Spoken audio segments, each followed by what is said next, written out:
Good morning all. ఈరోజు ఈనాడు పేపర్లోని news analysis ఒకసారి చూసినట్లయితే, ఉగ్రవాదం కొనసాగితే పాక్ అంతం చూస్తాం. సో ఉగ్రవాదం కొనసాగితే పాక్ అంతు చూస్తాం. ఆపరేషన్ సింధూర్తో లక్ష్మణ రేఖ గీశాం. ఇక ఉగ్రదాడులకు జవాబు పక్కాగా ఉంటుంది. మన సైనిక స్థావరాలను ఏం చేయలేకపోయారు. భారత్ శాంతి కాముక దేశం. ప్రజలపై దాడి చేస్తే ఎలా స్పందించాలో తెలుసు. ధర్మస్థాపనకు ఆయుధం పట్టడం మన సంప్రదాయం. అదంపూర్ ఎయిర్ బేస్ నుంచి మోదీ స్పష్టీకరణ. అక్కడికి ఆకస్మికంగా వచ్చిన ప్రధాని. సో అదంపూర్ ఎయిర్ బేస్ కు ప్రధానమంత్రి మోదీ ఆకస్మికంగా పర్యటించడం జరిగింది. అక్కడ ఎయిర్ బేస్ అంటే యుద్ధ విమానాలను నడిపే నడిపే పైలట్స్ ఉంటారు. సో అక్కడ వాళ్ళను కలవడం జరిగింది. సో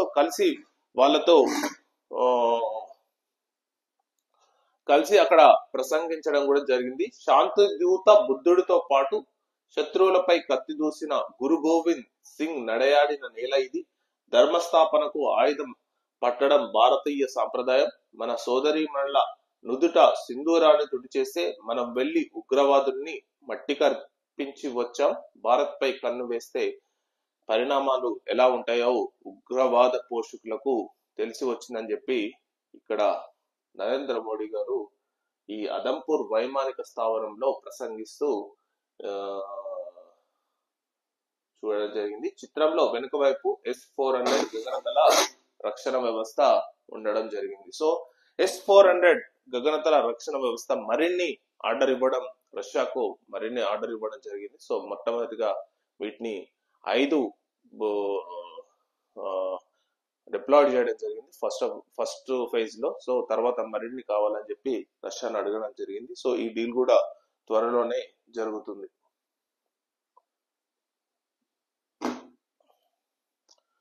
ఇక ఏ ప్రభుత్వ పదవి చేపట్టను జస్టిస్ సంజీవ్ ఖన్నా స్పష్టీకరణ. ప్రజల విశ్వాసాన్ని పొందేందుకు కష్టించి పనిచేయడమే మార్గమని ఉద్బోధ.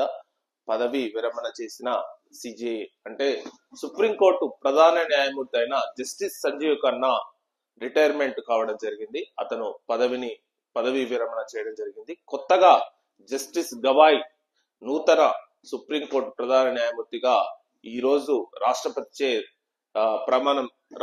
ప్రమాణ స్వీకారం చేయించబోతున్నాడు. సో దీనికి సంబంధించిన ఒక వార్త ఏంటంటే, ఇకపై ఏ ప్రభుత్వ పదవి చేపట్టినా అంటే జనరల్ గా సుప్రీంకోర్టు ప్రధాన న్యాయమూర్తి రిటైర్మెంట్ అయిన తర్వాత కేంద్ర ప్రభుత్వం కొన్ని పదవులు ఆఫర్ చేస్తుంది అనమాట సుప్రీంకోర్టు ప్రధాన న్యాయమూర్తికి. For example Ranjan Gogoi Supreme Court ప్రధాన న్యాయమూర్తి రిటైర్మెంట్ అయిన తర్వాత అతనికి రాజ్యసభ పదవి బీజేపీ గవర్నమెంట్ ఇవ్వడం జరిగింది. సో కొందరేమో తీసుకుంటారు, కొందరేమో తీసుకోరు. కానీ జస్టిస్ సంజీవ్ ఖన్నా మాత్రం నేను ఇంకా ఏ పదవి చేపట్టను, సో ఇదే నా లాస్ట్ పదవి అని చెప్పి ఖరాఖండిగా చెప్పడం జరిగింది. సో ఇదే వార్త మనం ఇక్కడ చూడొచ్చు. నెక్స్ట్ 10,000 చెంచు కుటుంబాలకు ఇందిరమ్మ ఇల్లు. మంత్రి పొంగులేటి వెళ్ళడం చెప్పి ఒక వార్త ఇవ్వడం జరిగింది. సో మిగతా వార్తలు చూసినట్లయితే, FTL నిర్ధారణకు అభ్యంతరాలు అడ్డంకి కావు. పట్టా భూములు ముంపునకు గురైతే పరిహారానికి అర్హులు. శిఖం భూములను క్రమబద్ధీకరించే అధికారం ప్రభుత్వానికి లేదు తేల్చి చెప్పిన హైకోర్టు అని చెప్పి ఒక వార్త ఇవ్వడం జరిగింది. సో రాష్ట్ర వ్యాప్తంగా ఉన్న చెరువులు గాని కుంటలు FTL నిర్ధారణకు అభ్యంతరాలు అడ్డంకి కావని హైకోర్టు తేల్చి చెప్పింది.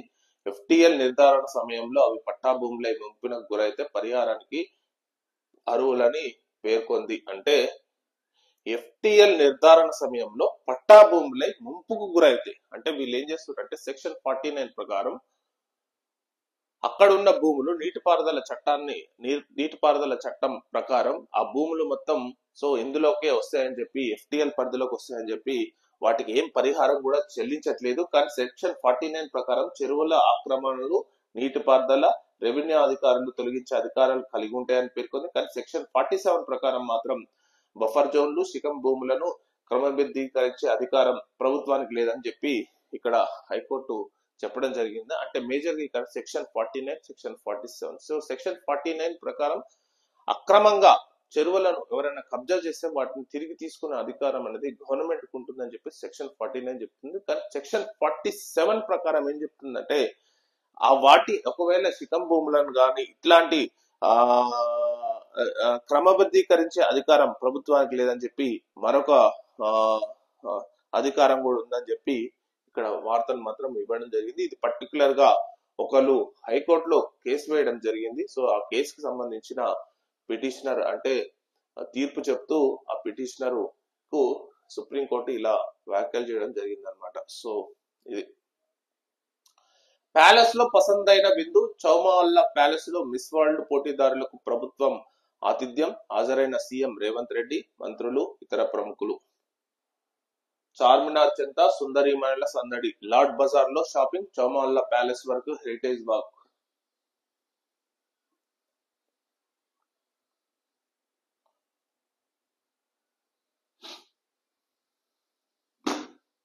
సో ఇది మేజర్ గా ఫస్ట్ పేపర్. నెక్స్ట్